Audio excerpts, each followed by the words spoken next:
So yun, good day sa inyo guys. Welcome back ulit sa ating channel. Ito, nasa harapan uli natin si Alexa, ang ating project sa Aerox B3. Ngayon, papakita ko sa inyo yung mga piyesa ikakabit natin na pang GP concept. Ito guys, pakita ko sa inyo. So ayan guys, yung ating mga piyesa na ikakabit kay Alexa na pang GP concept. Ayan, puro RCB yan guys. Ayan yung Pirelli na Diablo. Then ito yung ating mga swing arm, shock, side mirror, tail ID, radiator, yung visor, tsaka power pipe, belly scope. Ayan, mga bolts. So papakita ko sa inyo isa-isa, and then sabihin ko na rin sa inyo yung mga bawat presyo. Let's go! So unahin muna natin tong ating mugs. Ayan, napakagandang mag City 600, kulay violet yan. Ito yung sa likod guys. Yan, may kabitan na siya ng rotor disc. So ito yung kanyang ang sukat is 2.5 yung front, yung rear naman 3.5, 14S. Yan, Yamaha NBX 155 Aerox B3. Yan, pang B3 talaga, Aerox B3. So ito, nabili ko lang to sa online sa halagang 8.5 yun. Bali ang lubas ito is dalawang kulay lang, isang blue tsaka ito yung purple o violet. Yung iba kasi may nagbebenta talagang 9.5, 9,000, medyo overpriced na. Sa 8.5 yun talaga ang pinaka SMP niya. So dito naman tayo, RCB na brake lever guard pala yan, sorry, kulay black siya. Lever guard version 2. Ang bili ko lang dito is nasa mga 1.2, ayan, sa Shopee. Ayan. Then ito naman yung RCB na handle grip na Gamaki. Ayan. Ang presyo nito is nasa 100, 110, parang ganun, sa Shopee din. Then ito yung Hypertech na CNC stabilizer para do sa shock sa panlikod, para hindi siya magalaw. Nasa 850 yan guys. Ayan. So ito naman yung ating brake hose, yung pang front na 1000 mm. Wala pang 1K to eh, alam ko, more or less. Ito medyo mas mahal to, sa 1.5 something o 1.3. 2,000 mm yan. Ito yung sa unahan, 1,000 mm. So ito yung ating mga caliper. Ayan, tupat na R55, kulay black, white logo. Ayan.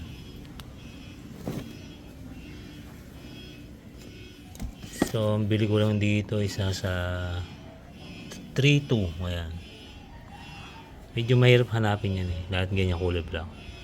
So ito naman yung ating pangunahan, 4-pot. Ayan, R1. Ayan. So yung kanyang pang right. Ayan,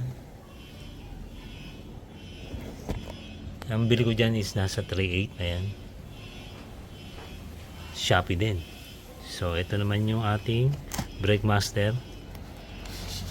Ito yung pang kaliwa, 15 mm.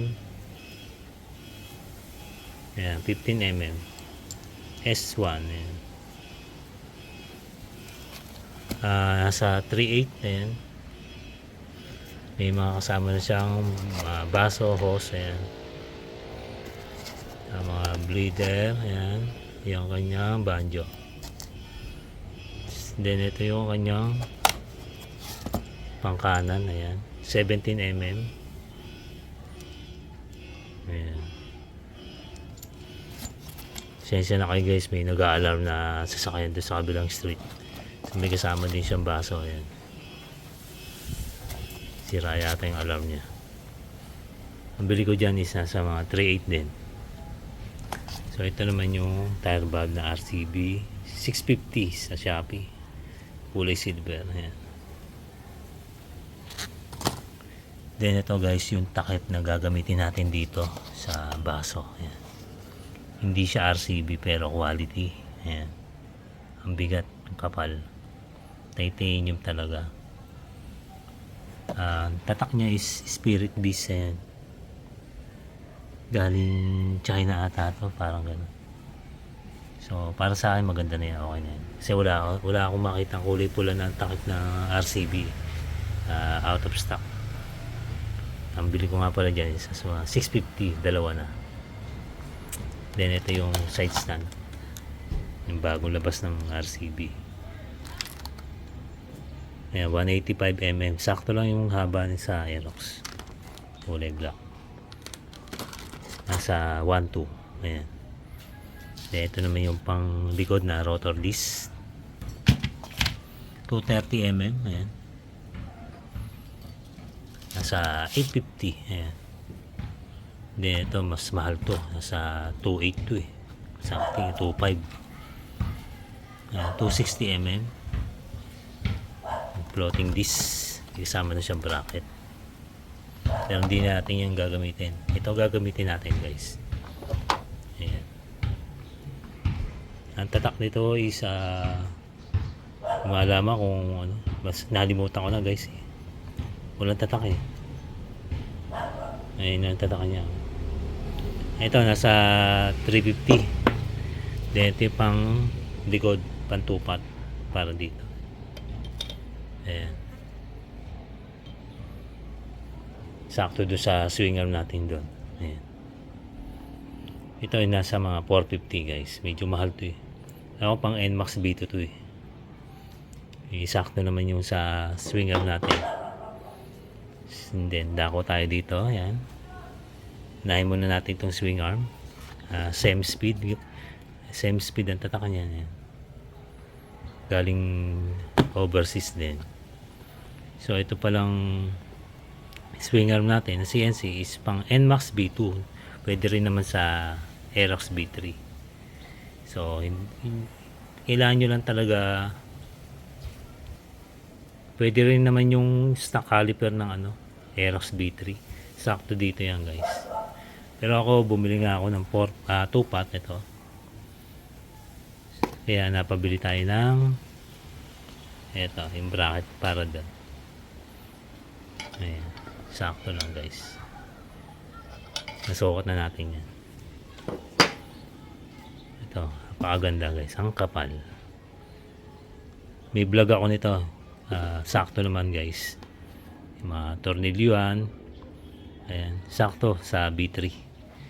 Pero wala pa talagang lumalabas sa pang B3. Pero same lang sila ng Aerox NMAX B2. So ito guys. Yung pang malupitan na shock AYB. Ayan. Adjustable din to guys. Pero may mas mahal pa rito eh. Kasi ito K alpha. Ayan. Na-adjust, pero adjuster dito yan. Kasi mas mahal dyan, tagka 10.5 o something, 12,000. May adjustment dito yun sa taas. Ito lang yung na-adjust dyan. Ang bili ko nga pala dyan is 9.5 sa online din. Dito pala guys, ang bili ko dito is 6.8. Ayan, sa Shopee din. Legit na same speed store. Doon kayo bumili. Kasi dito sa ating pagdating dito medyo mahal na yan pag sa mga shop siguro nasa mga 9.5 ganyan, 10,000. Para siyang RSB. May mga na yan, spacer bolt sa loob para plug and play na lang siya. May sticker din siya na same speed. Then ito yung ating side mirror. Ayan. H2C CNC yan guys. Blue lens. Simple lang. Yung box niya. Nasa Bili ko dyan sa 850. Ayan, sa Shopee din. Then ito yung RS8 na air scoop ba to? Sa crankcase. Ayan. Nagandahan lang ako sa style niya. Ayan. Ang bili ko dyan is 650 o 680. Parang ganun yung price niya. Sa ano naman, mismong store ng RS8 sa Lazada. Yung bagong labas nila yan, bumili ka agad ako yan. So ito naman yung ating Tel ID yan. In-order ko sa TikTok. Ayan. Yung seller doon na GR1 ba? Parang ganun. Bili ko dyan nasa 1.3 lahat. Kasama to. Pero hindi pa kasama to guys. Kaya yung signal light. So separate ko binili to. Ito sa Shopee din nasa 350. Ayan, signal light. Then ito is nasa 250. Ayan. Plate light. Then ito naman yung sump hose na radiator hose. Nasa 350 lang yan. Then ito yung sec bill na visor. Ayan. Kapal guys. Clear smoke to. Ayan. Nasa 1.2. Then ito naman yung ating UMA racing radiator. Ayan. Ito yung sikat sa GP. Unlike sa ibang brand. Kasi iba medyo may issue. Then ito parang wala pa ako masyadong nakikita. Although may issue, pero hindi siya ganun katulad ng iba. Ayoko na magbanggit ng brand. So para saan maganda to. Then ang price na is sakto lang. Bili ko dyan is 4,000. Ewan ko lang sa iba. Alam ko mga 4-5 ganyan. Then ito yung ating power pipe na red lock. Ayan. RS8. So hindi siya limited. Ayan. So natuwa lang ako sa itsura niya. Then ito yung belly scope natin. Try tayo mag belly scope. Sabi sakal daw, pero gagawin natin dyan is bubutasan dito sa ilalim. Yun ang nakikita kong ginagawa nila. Then ito yung mga concave na tornilyo guys. Ayan. Simple lang yung design niya. Ito hindi siya concave eh. Walang concave dito sa gear oil. Then ito yung body bolts.